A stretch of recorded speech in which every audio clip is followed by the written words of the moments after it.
Have you ever wondered what the scariest thing in the sky was during World War II? Stay with me to find out. The night sky glowed orange and red from fires on the ground. Inside his Messerschmitt BF-110 night fighter plane, Officer Franz Becker looked through his airplane window into the darkness. His radar helper sitting behind him yelled over the loud engine noise. The radar screen showed something that seemed impossible. Dozens of targets. No, hundreds, all moving together like one giant animal crawling across the sky. Becker grabbed his radio. His voice shook as he talked to his commander on the ground. Giant group of planes coming in. Flying low. Flying fast. He stopped talking for a moment. His throat felt tight. They are not Americans. These are the Canadians. Every German pilot knew what that meant. They could handle the American bombers. The big silver B-17s came during the daytime at 25,000 feet. You could see them coming from miles away. They flew in neat groups, slow and steady. Their flight patterns were easy to figure out. German fighter pilots had learned these patterns. They knew where to attack, when to fly away, and when to come back around. Against the Americans, 7 out of every 100 German pilots who flew into battle did not come back. Those were bad odds, but pilots could live with them. But the Canadians were different. The Canadians owned the night. They flew Lancaster Mark 10 bombers that Canadian factories built with different engines. Stronger engines. These planes carried 22,000 pounds of bombs. That was almost 3 times what a B-17 could carry. The Lancasters flew at 18,000 feet, lower than the Americans, and they flew at 275 miles per hour. That made them faster than many German night fighter planes at the same height. When the Canadians came, 12 out of every 100 German pilots never made it home. The numbers told the story. Fighting the Canadians was almost twice as deadly. Becker had been flying night missions for 2 years. He had shot down 11 Allied bombers. 8 were British. 2 were American B-24s that got lost and wandered into his area. 1 was a Canadian Lancaster. He remembered that night in January. The Lancaster had been damaged and was flying alone, separated from its group. Even hurt. It had taken him 3 attack runs to bring it down. The rear gunner kept firing until the plane hit the ground. Becker had nightmares about it. He never wanted to face a healthy Lancaster with a full crew again. The group of planes Becker saw on his radar that March night was not a few lost planes. This was a bomber stream, a new way of flying that the Canadians had perfected. They flew so close together that German radar could not tell where one plane ended and another began. They came in waves that lasted 45 minutes or more. By the time a German fighter shot down one Lancaster and turned around to find another target, the sky was full of bombs falling and fires rising. The smoke made it impossible to see. The fires blinded German searchlights. The chaos protected the bombers. In England, at Royal Canadian Air Force bases scattered across Yorkshire, the men who flew these missions were young. Most were 22 years old. They came from small towns in Saskatchewan and Manitoba and Alberta. They grew up driving tractors on dark roads, flying small planes over empty wilderness, and hunting in forests where you had to see in low light, or you went home empty-handed. The Canadian Air Force chose these men because they could see at night better than city boys. They could fly by instinct when instruments failed. They were not fancy, they were not famous, but they were deadly. Their commander was Air Vice Marshal Clifford, McEwen. Everyone called him Black Mike because of his dark hair and his dark moods. He did not smile much. He did not care about making friends with British generals. McEwen had one job: destroy German factories and cities so completely that Germany could not keep fighting. British commanders thought he was too rough, too willing to risk his men. They whispered that Canadians were brave but reckless. They gave the Canadians the hardest missions, the ones nobody else wanted, thinking maybe the colonials would fail and learn some respect. McEwen did not fail. He studied the numbers. American bombers flew high because they thought being up high meant safety. But German fighters just climbed higher. American bombs fell from so far up that wind scattered them across miles. Half missed their targets. British bombers flew at night but spread out, each crew finding their own way to the target. German night fighters picked them off one by one, like wolves hunting scattered sheep. McEwen saw a different path. The Lancaster Mark 10 used Packard Merlin engines built in Canada. These engines were slightly different from British versions. They could lift 4,000 pounds more weight while flying just as fast. That meant his bombers could carry more bombs than anyone else. More bombs meant more damage. More damage meant fewer missions needed. Fewer missions meant more crews survived. But the bigger idea was the bomber stream. Instead of spreading out, McEwen wanted his Lancasters to fly close together in one long line. They would overwhelm German defenses by arriving all at once. German radar would see a solid wall. German searchlights would not know which plane to follow. German fighters would dive into a sky full of bombers and gunners. Every direction would have danger. British commanders said it would never work. Too many planes too close together meant crashes. It meant friendly fire from gunners shooting at shadows. It meant if one plane got hit and exploded, it could take others with it. The American generals said night bombing was wasteful. You could not see your targets. You could not prove what you destroyed. Daylight precision was the only smart way to win a war. McEwen listened to all of them. Then he ignored them. He had flown combat missions himself. He knew what worked in a staff meeting often died in the sky. He trusted his young crews from the Canadian countryside. He trusted the Lancaster Mark 10 that Canadian workers built with their hands. And he trusted that the Luftwaffe, which had learned to counter every other Allied trick, had no answer for hundreds of heavy bombers arriving in one unstoppable wave through the darkness.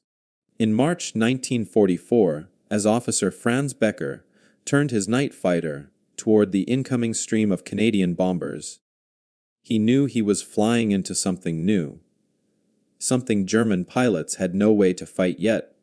His hands were shaking on the control stick. Below him, the Ruhr Valley factories glowed with blast furnaces that made steel for German tanks. In minutes, those factories would be buried in fire. And Becker had to fly straight into that fire to do his duty. The Canadians were coming, and nothing had prepared him for what that meant. The Lancaster Mark 10 looked like any other British bomber from a distance. 4 engines, 2 tail fins, a long body painted black for night raids.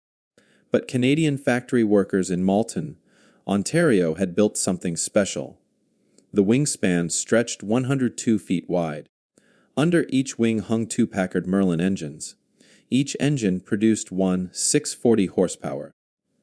American car makers built these engines using British designs, but made them stronger, tougher, able to run harder for longer. The real magic was in the bomb bay. British Lancasters could carry 14,000 pounds of bombs on a good night. The Canadian version could carry 22,000 pounds. That extra weight came from better engines and careful engineering. Every pound mattered. More bombs meant more destruction. More destruction meant winning faster. A single Lancaster Mark 10 could carry what 3 American B-17 bombers carried together. The B-17 topped out at 8,000 pounds and needed 3 crews, 3 planes, and 3 times the fuel to match what one Canadian Lancaster delivered. Speed mattered too. At 18,000 feet, a fully loaded Lancaster Mark 10 cruised at 275 miles per hour. German Messerschmitt BF-110 night fighters flew about the same speed at that height, maybe a bit slower when climbing. This meant German pilots could not easily catch Lancasters from behind. They had to attack from the side or below, positions where the Lancaster's gunners had clear shots. The bomber also had range.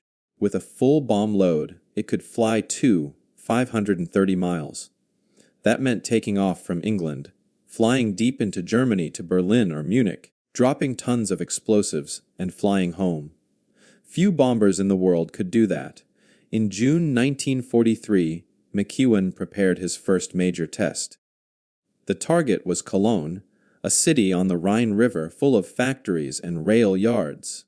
He gathered 97 Lancaster Mark 10s from 6 different Canadian squadrons.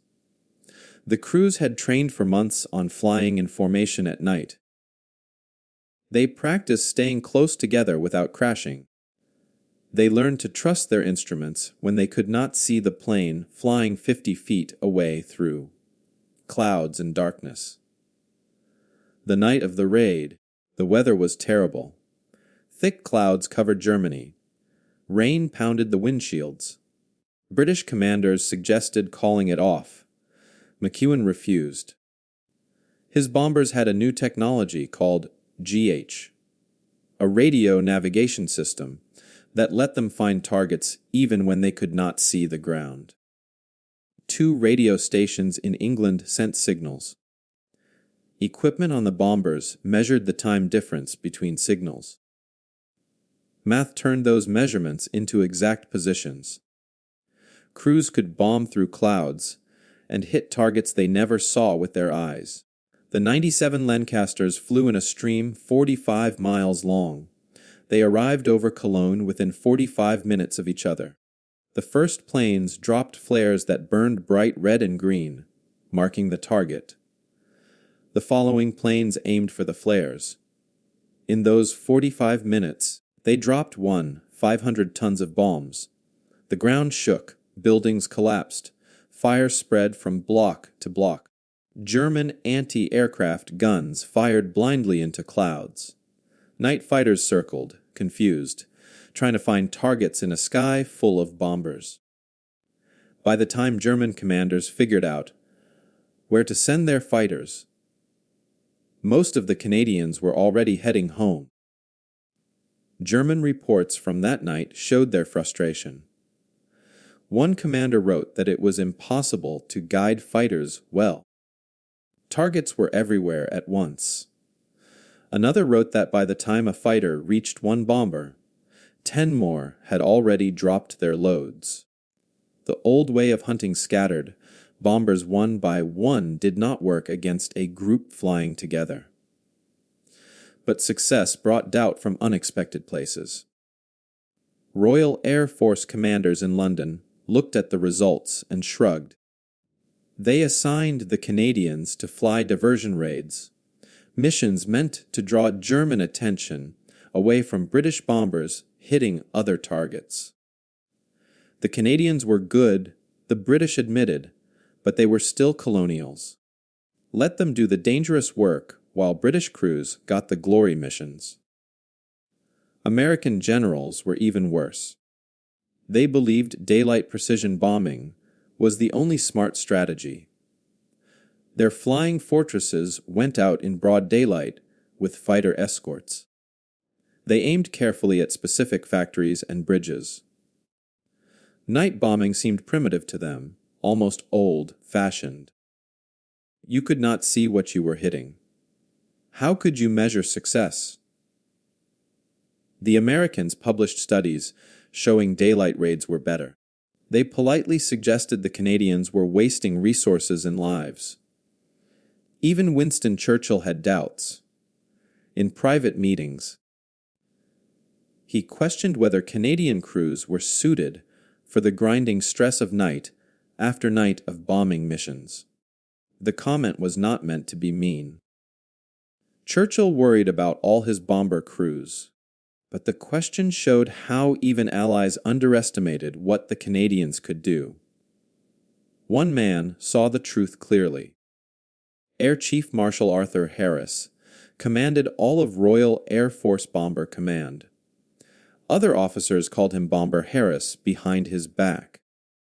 Some thought he was too obsessed with destroying German cities. But Harris understood war. He understood that wars were won by breaking the enemy's ability to fight. Factories made that ability. Workers in those factories kept the machines running. Destroy enough factories, kill enough production, and Germany would collapse. In March 1944, Harris flew to Yorkshire to watch a Canadian raid on Stuttgart. He stood in the control room as radio reports came back. The Canadians had hit their target perfectly. Fires burned across 15 square miles. German industrial output from Stuttgart dropped by 60% overnight. Harris made his decision that night. He assigned the Canadians to lead Operation Hurricane, the largest bombing campaign the war had seen so far. If anyone could break Germany's war machine, it was these rough young men from the Canadian wilderness. The proof came in September 1944 at Bochum. This city in the Ruhr Valley made steel and coal, the foundation of German tank production. McEwen sent 371 Lancaster Mark 10s. They flew in a bomber stream that stretched across the night sky like a river of metal and fire. The raid lasted 52 minutes. When it ended, 83% of Bochum's industrial buildings were destroyed or damaged beyond use. Blast furnaces melted into twisted metal. Coal mines collapsed. Rail yards became fields of broken track and overturned train cars. German interceptor success rate that night was 4.2%. Out of every 100 German fighters that went up, fewer than 5 managed to shoot down a Canadian bomber. The rest flew through walls of defensive fire, dodged falling bombs, and landed with damaged planes and shattered nerves. German pilots started requesting transfers. Some claimed illness. Others simply refused to fly against Canadian formations. The numbers told a story that no propaganda could hide. The Canadians were winning, and the Luftwaffe was running out of pilots willing to face them. The Lancaster Mark 10 was not a miracle weapon. It was just a good bomber with strong engines and smart tactics. But in the hands of determined crews, led by a commander who refused to accept limits, it became the weapon German pilots feared most. The Black Stream had arrived, and nothing in the German arsenal could stop it. Between August 1944 and April 1945, the Canadian 6th Group flew 822 combat missions. That number is hard to imagine. It meant that every single night, sometimes twice a night, waves of black Lancaster bombers lifted off from English airfields and headed into German skies. They dropped 122 tons of bombs. That weight equals the mass of 1,000 blue whales or 63 Zalosen cars. The bombs fell on factories, rail yards, oil refineries, and cities. Wherever they fell, Germany's ability to make weapons died. The cost to the Luftwaffe was huge. German night fighter units lost 344 aircraft trying to stop the Canadian raids. Each plane that went down took its crew with it. Most night fighters carried 2 men, a pilot and a radar operator. That meant nearly 3,000 trained German aircrew died fighting the Canadians in those 9 months. The Luftwaffe could not replace them fast enough. Training a night fighter pilot took a year. Germany did not have a year. Germany did not even have months. The survival numbers told an even darker story for German pilots. When they went up against Canadian bomber streams, only 68 out of every 100 came back alive. Compare that to fighting American daylight bombers, where 85 out of every 100 survived. The math was brutal and clear. Fighting Americans was dangerous. Fighting Canadians was almost certain death. Officer Wilhelm Johnen survived the war and wrote a book about his experiences years later. He flew a Messerschmitt BF-110 night fighter and shot down 34 Allied bombers before the war ended. In his book, he wrote about the Canadians with a respect that bordered on terror. "We called them Schwarzstrom, the Black Stream," he wrote. "You would see them on radar like a solid wall moving across Germany. Pick one off and his wingmen would close the gap instantly. They flew as if they knew they owned the night. And they did own it. We were just trying to survive in their sky." Another German pilot, Hens Joachim Jabs, who shot down 50 bombers during the war, put it differently in an interview decades later. "The Americans, you could predict. They came during the day. They flew high. They followed patterns. The Canadians, they came in waves, any weather, any moon phase. Always lower than we expected, always faster. And there were always so many of them that you knew even if you got one, there were 50 more behind it ready to kill you." The fear was not just in the minds of pilots. German anti-aircraft crews on the ground dreaded the sound of Merlin engines at night. Those engines had a specific sound, a deep rumbling roar that was different from German planes or American bombers. When you heard that sound growing louder in the darkness, you knew you had maybe 2 minutes before the bombs started falling. 2 minutes to find cover. 2 minutes to say a prayer. 2 minutes before the earth shook and buildings came apart and fire filled the air. The physical experience of being under a Canadian raid was something no training could prepare anyone for. First came the sound of engines. Dozens of them, hundreds of them, all running together in a mechanical symphony that made the air vibrate. Then came the whistling of falling bombs, a sound that started high and dropped lower as the bombs fell faster. Then the impacts. The ground jumped. Your teeth rattled in your skull. The air got sucked out of your lungs.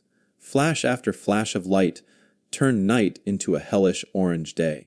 The smell of explosives mixed with dust and burning wood and melting metal. If you survived the first wave, you had maybe 3 minutes before the next wave arrived. This went on for 45 minutes or more. By December 1944, the Canadians had 428 Lancaster Mark 10s in the air. Other Royal Air Force groups started copying Canadian tactics. The bomber stream became standard doctrine. Everyone wanted to fly the way the Canadians flew because everyone could see it worked. But the Canadians stayed the deadliest because they had been doing it longest. They knew the tricks. They knew how to adjust formations in bad weather. They knew which altitudes confused German radar.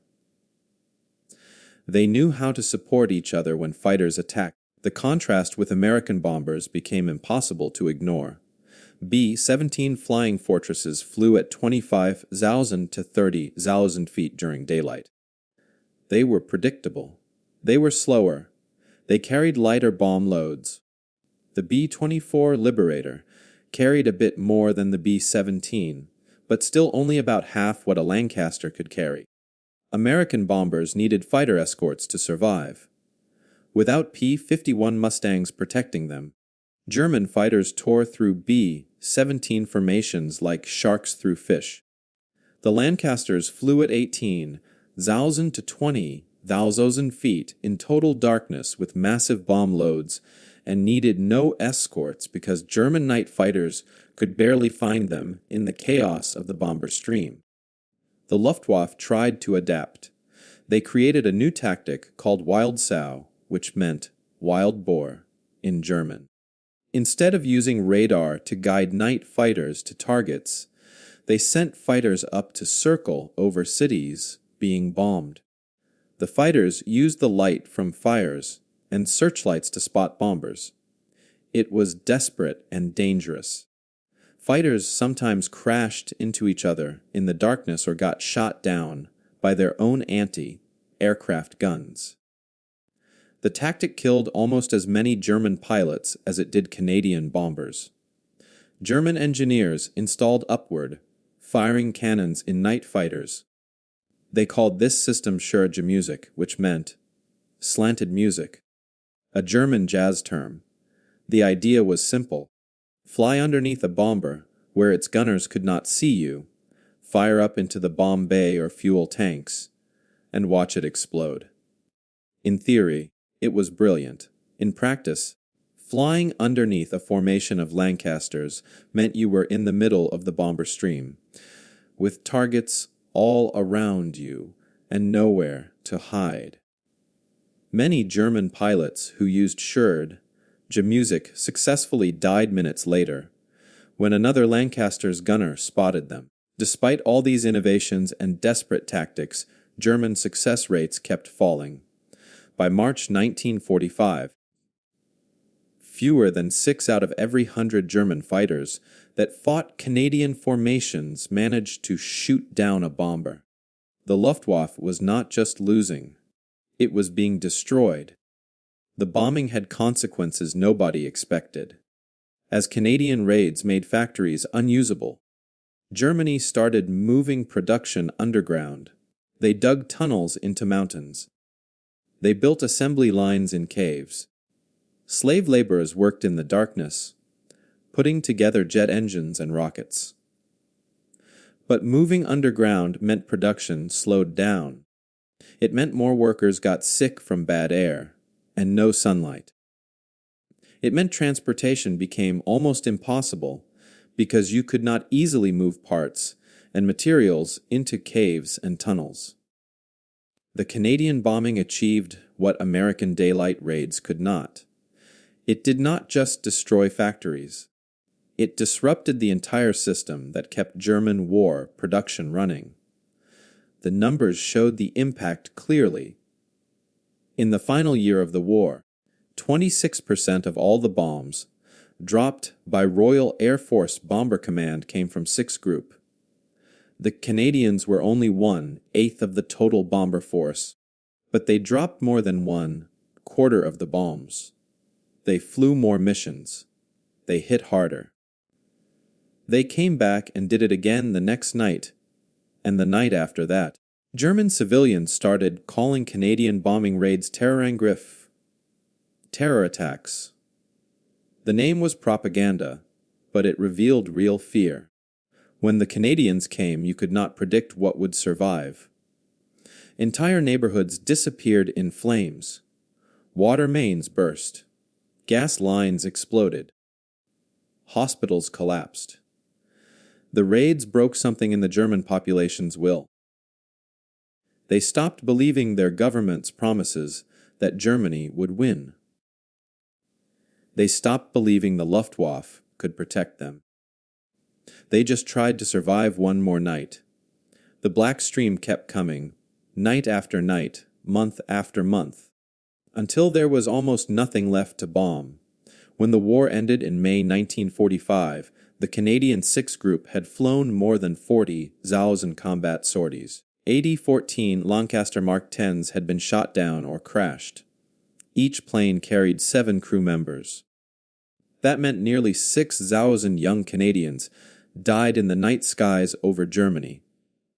But those numbers told only part of the story. The casualty rate for 6th Group was 9.8%. That meant fewer than 10 out of every 100 missions ended with a lost aircraft. Compare that to the overall Royal Air Force Bomber Command average of 12.3%.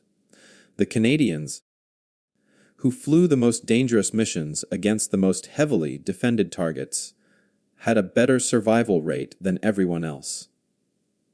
Their tactics worked. Their training worked. Their courage worked. Air Vice Marshal Clifford, McEwen survived the war, but never spoke much about it afterward. He retired from the Air Force in 1946 and moved to a quiet farm in Ontario. When reporters asked him about his leadership, he always said the same thing. "I just told them where to go. They did the hard part." He refused to take credit for the bomber stream tactics that changed how air warfare worked. He died in 1967 at age 61. Few people outside military circles knew his name. There were no statues built, no movies made about him. He was just another officer who did his job and went home. But his ideas lived on in ways he never saw. When the Cold War started in America and the Soviet Union built massive bomber forces with nuclear weapons, they studied what worked in World War II. The concentrated formation tactics that McEwen perfected became the foundation of strategic air command doctrine. The idea was simple and brutal. If you ever had to bomb someone, send everything at once in one overwhelming wave. Do not spread out. Do not trickle in a few planes at a time. Hit hard. Hit fast. Hit with such force that the enemy cannot respond. That was pure McEwen strategy adapted for the atomic age. The Lancaster Mark 10 itself became the ancestor of new aircraft. British designers took the lessons learned from its powerful engines and heavy payload capacity and built the Avro Lincoln bomber in 1945.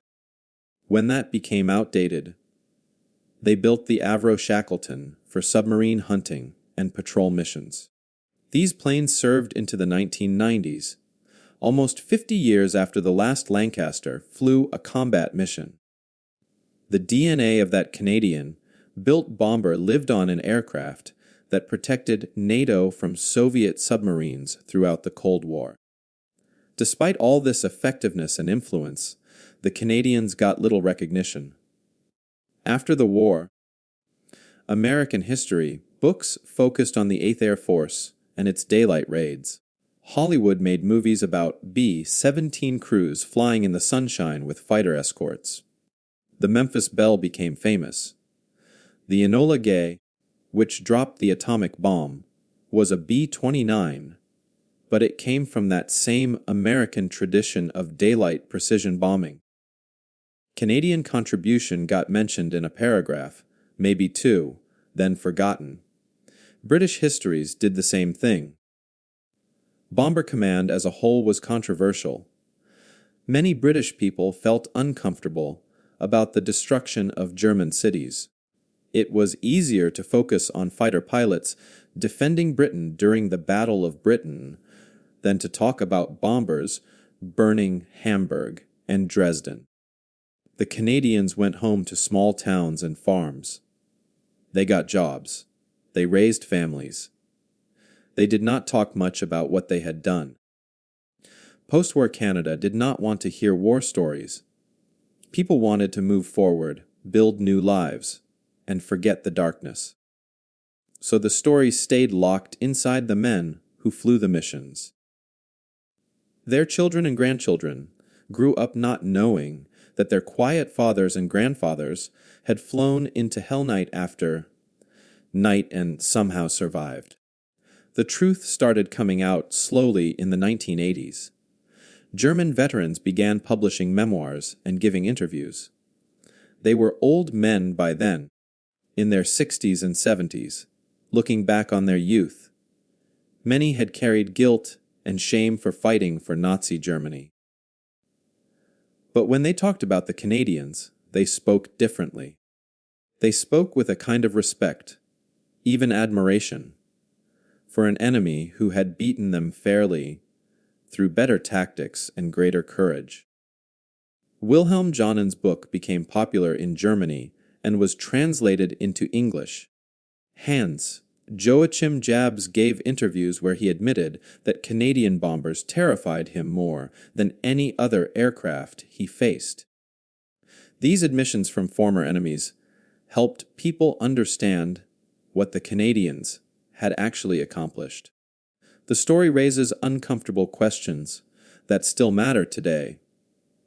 Was the bombing of German cities justified? The Canadians dropped 126,000 tons of bombs. Those bombs killed German factory workers. They killed their families. They killed children in schools and old people in hospitals. The moral weight of that destruction cannot be ignored. The Canadians were following orders. They were trying to end a war started by a regime that murdered millions.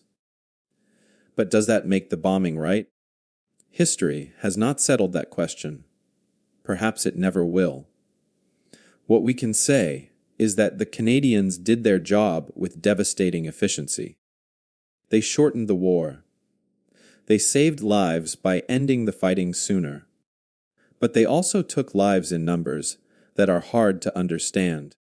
Modern warfare still uses the principles McEwen and his crews proved.